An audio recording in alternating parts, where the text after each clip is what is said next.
नीलम की शादी को अभी 3 महीने ही हुए थे। तब से वह सावन के महीने में अपने मायके आई थी। रक्षाबंधन पर अपने 2 छोटे भाइयों को राखी बांधने के बाद उसे अपनी ससुराल लौट जाना था। रक्षाबंधन 10 अगस्त को था। 3 अगस्त को जब वह घर में मां के साथ कामकाज में हाथ बंटा रही थी, तभी उसके मोबाइल की घंटी बजी। वह काम छोड़कर कमरे में गई और मेज पर रखे मोबाइल को उठाकर देखा। फोन उसके पति बाबूराम का था। उसने तुरंत कॉल रिसीव की। उसके हेलो कहते ही बाबूराम की आवाज सुनाई दी, नीलम तुम दातागंज आ जाओ, मैं तुम्हें गोपाल सिद्ध का मेला दिखा कर लाऊंगा। नीलम ने बहाना बनाकर उसे टालना चाहा तो बाबूराम बोला, देखो नीलम, ऐसा मौका बार बार नहीं आएगा, इसलिए आ जाओ, मैं तुम्हारा इंतजार कर रहा हूँ। बाबूराम ने अधिकार भरे शब्दों में अपनी बात कहकर जगह बता दी और फोन काट दिया। नीलम को बाबूराम पर बिल्कुल भरोसा नहीं था। 3 महीने में वह उसे जितना जान पाई थी, उससे उसे लगता था कि बाबूराम उसे पसंद नहीं करता, लेकिन वह उसका पति था और जिद कर रहा था, इसलिए जाना उसकी मजबूरी थी। उसने अपनी माँ को बताया और फिर अपनी छोटी बहन संगीता को साइकिल पर बैठाकर दातागंज चली गई। जब देर शाम होने पर भी नीलम संगीता के साथ वापस नहीं लौटी तो उसकी माँ को चिंता हुई। माँ ने यह बात अपने पति हरभजन को बताई तो उन्होंने नीलम और संगीता की खोजबीन शुरू की। नीलम की ससुराल में फोन करके पता किया तो वे दोनों वहां भी नहीं गई थीं। बाबूराम भी घर पर नहीं था। हरभजन का परिवार बदायूं जिले के थाना दातागंज क्षेत्र के गांव केशोपुर में रहता था। उसकी 2 बेटियां थीं और 2 बेटे। जब 2 दिनों तक खोजबीन करने के बाद भी बेटियों का कोई सुराग नहीं मिला तो उसने थाना दातागंज में बाबूराम के विरुद्ध भादंबी की धारा 364 के तहत अपहरण का मुकदमा दर्ज करा दिया। बाबूराम के खिलाफ रिपोर्ट इसलिए लिखाई क्योंकि उसी ने फोन करके नीलम को दातागंज बुलाया था। दातागंज के थाना प्रभारी विपिन कुमार ने बाबूराम के बरेली के थाना कैंट क्षेत्र के गांव भौवापुर स्थित घर पर दबिश दी तो वह घर पर नहीं मिला। इस पर विपिन कुमार ने बाबूराम के मोबाइल नंबर को सर्विलांस पर लगवा दिया।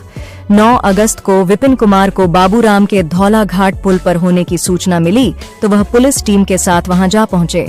बाबूराम वहां मिल गया। पुलिस उसे गिरफ्तार करके थाने ले आई। थाने में जब उससे पूछताछ की गई तो उसने बताया कि उसने अपनी पत्नी नीलम और साली की उनके ही दुपट्टे से गला घोंटकर हत्या कर दी थी और दोनों की लाशें ढक्का गांव में उसके मामा के गन्ने के खेत में पड़ी हैं। ढक्का गांव दातागंज से 40 किलोमीटर की दूरी पर था और जिला बरेली के थाना विशारदगंज क्षेत्र में आता था। थाना प्रभारी विपिन कुमार अपनी टीम के साथ उसे लेकर विशारदगंज गए। वहां से वह स्थानीय पुलिस के साथ ढक्का गांव पहुंचे। बाबूराम के मामा के खेत में खोजबीन की गई तो नीलम और संगीता की सड़ी गली लाशें कंकाल नुमा हालत में मिलीं। पुलिस ने प्राथमिक कार्रवाई करके दोनों लाशों को पोस्टमार्टम के लिए मोर्चरी भेज दिया। इसके बाद दातागंज पुलिस बाबूराम को लेकर थाने आ गई। थाने में पूछताछ के दौरान बाबूराम ने हत्या के पीछे की जो कहानी बताई वह नाजायज रिश्ते को अपनी जिंदगी समझने वाले एक शख्स के खूनी खेल की कहानी थी, जिसमें उसका शिकार बनी उसकी जीवन संगिनी और निर्दोष साली। महानगर बरेली के थाना के क्षेत्र के गांव भौवापुर निवासी खंजन लाल किसान का सबसे छोटा बेटा था बाबूराम। पेशे से किसान हरभजन के पास 7 बीघा जमीन थी। उसी से उसके पूरे परिवार का भरण पोषण होता था। बाबूराम ने इंटर तक पढ़ाई की थी। इसके बाद वह पिता के साथ खेती के काम में हाथ बंटाने लगा था। बाबूराम की नन्निहाल बरेली के ढका गांव में थी। उसके मामा की 3 बेटियां थीं, जिनमें गीता, परिवर्तित नाम, सबसे बड़ी थी। 18 साल की गीता का यौवन खूब दमकता था। वह थी भी खूबसूरत। बाबूराम अक्सर अपने मामा के घर आता रहता था। गीता से उसकी खूब पटती थी। दोनों के बीच भाई बहन का रिश्ता था। बचपन से एक दूसरे के साथ खेले थे, इसलिए एक दूसरे से काफी घुले मिले हुए थे। जब दोनों जवान हुए तो बाबूराम को गीता की खूबसूरती कुछ अलग ही नजरिए से सुहाने लगी। रिश्ते की याद आती तो वह गीता पर से नजरें हटाने की कोशिश करता, लेकिन उसका दिल उसे ऐसा करने की इजाजत नहीं देता था। बाबूराम ने बहुत कोशिश की कि वह रिश्ते की मर्यादा बनाए रखे, लेकिन दिल के मामले में उसका वश नहीं चला। वह कोशिश करके हार गया। बाबूराम ने महसूस किया कि वह गीता को चाहने लगा है। उसके दीदार से उसके दिल को सुकून मिलता है और आंखों को ठंडक। गीता जब उसके साथ नहीं होती तो उसे कुछ भी अच्छा नहीं लगता। उसके बिना जीने की कल्पना करना भी बेईमानी है, लेकिन गीता का साथ पाने की उसकी इच्छा तभी पूरी हो सकती थी जब वह भी प्यार का जवाब प्यार से देती। काफी सोच विचार के बाद बाबूराम ने फैसला किया कि वह गीता से अपने दिल की बात जरूर कहेगा। गीता की वजह से बाबूराम अधिकतर अपनी ननिहाल में ही पड़ा रहता था। बराबर उसके संपर्क में रहने के कारण गीता भी उसके आकर्षण में बंध सी गई थी। बाबूराम के साथ रहने पर उसे भी दुनियादारी की सुध नहीं रहती थी। एक दिन गीता अपने कमरे में बैठी हुई थी कि तभी बाबूराम आ गया। वह मन ही मन ठान कर आया था कि गीता से अपने दिल की बात जरूर कहेगा। वह उसके पास बैठते हुए बोला, गीतू, आज मैं तुमसे कुछ कहना चाहता हूँ। क्या कहना चाहते हो, बताओ? गीता ने उत्सुकता से पूछा। मुझे डर है कि तुम मेरी बात सुनकर नाराज ना हो जाओ। पता तो चले ऐसी क्या बात है जिसे कहने से तुम इतना डर रहे हो? गीतू, मैं तुमसे प्यार करने लगा हूँ, क्या तुम मेरे प्यार को स्वीकार करोगी?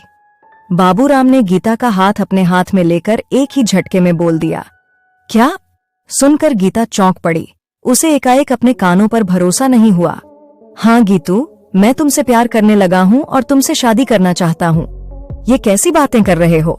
तुम अच्छी तरह जानते हो हमारे बीच भाई बहन का रिश्ता है। हाँ गीतू, मैंने कभी भी तुम्हें बहन की नजर से नहीं देखा।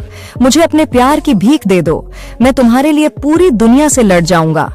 हम समाज की नजर में भाई बहन हैं।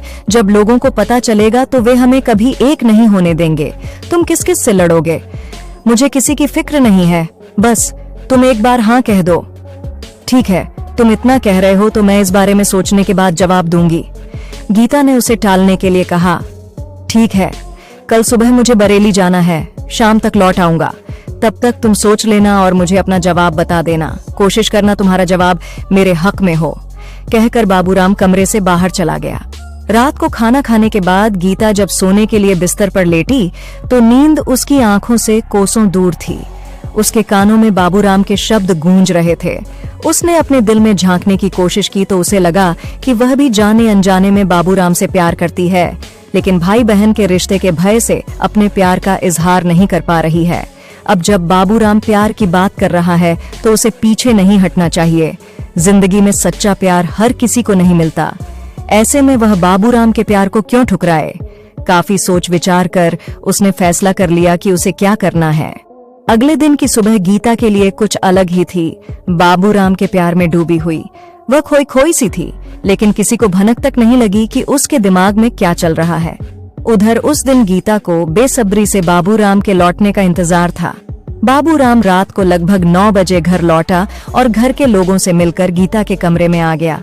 उसने आते ही गीता से पूछा, गीतू, जल्दी बताओ, तुमने क्या फैसला लिया?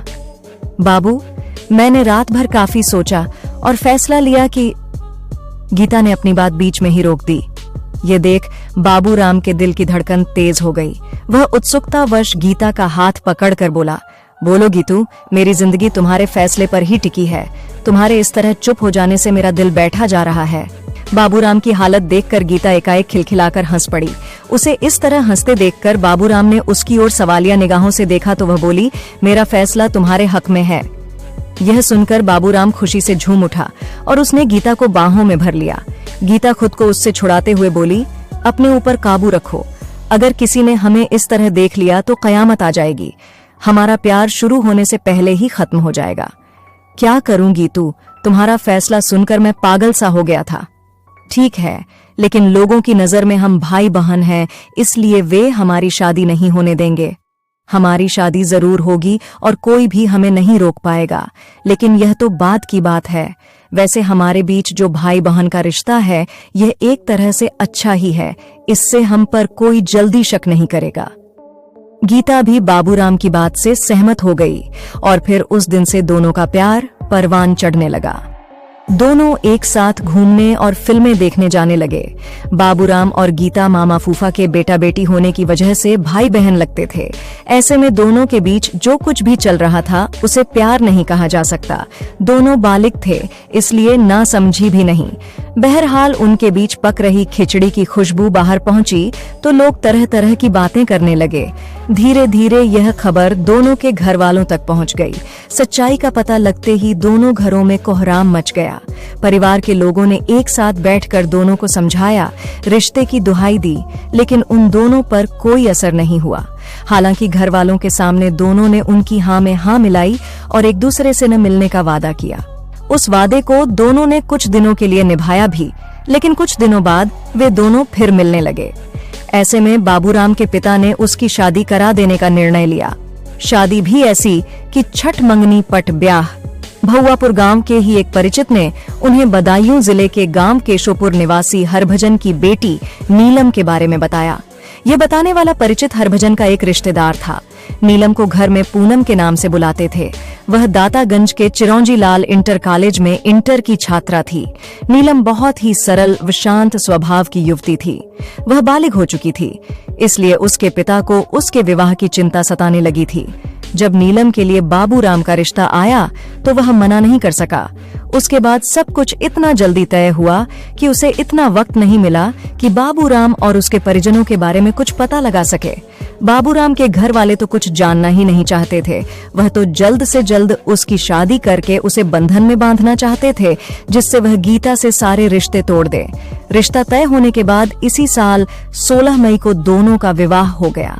नीलम मायके से विदा होकर अपनी ससुराल आ गई, लेकिन बाबूराम ने उसमें कोई रुचि नहीं दिखाई। बाबूराम पर तो गीता की दीवानगी छाई हुई थी। वह किसी हाल में उससे अलग होना नहीं चाहता था। वह अपनी शादी होने से तो नहीं रोक पाया, लेकिन शादी के बावजूद वह नीलम को अपनी जिंदगी की जीनत नहीं बनाना चाहता था। इसीलिए वह उसके साथ बेरुखी से पेश आने लगा। वह बात बात पर उस पर चिल्ला पड़ता, उससे उलटा सीधा बोलता। उसकी हरकतों से नीलम समझ गई कि वह उसे पसंद नहीं करता। जरूर उसने किसी मजबूरी के तहत उसने विवाह किया है। दूसरी ओर बाबूराम गीता से मिला तो उसने नाराजगी जताई और याद दिलाया कि उसने हमेशा उसी का रहने का वादा किया था।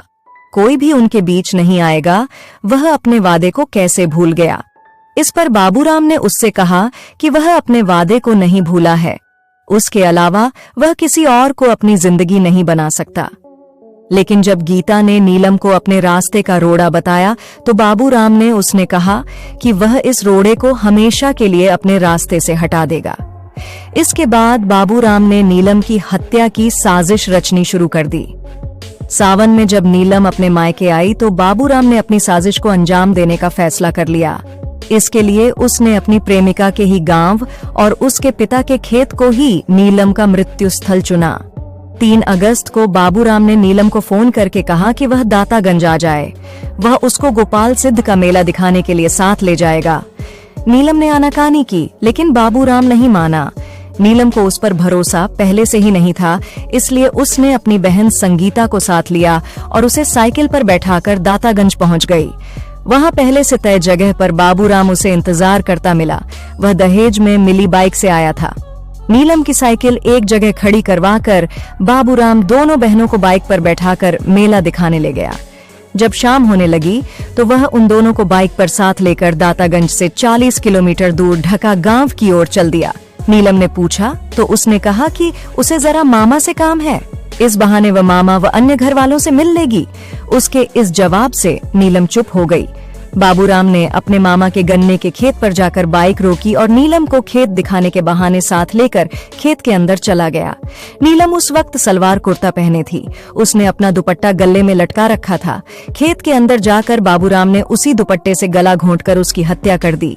वह बेचारी चीख भी न सकी।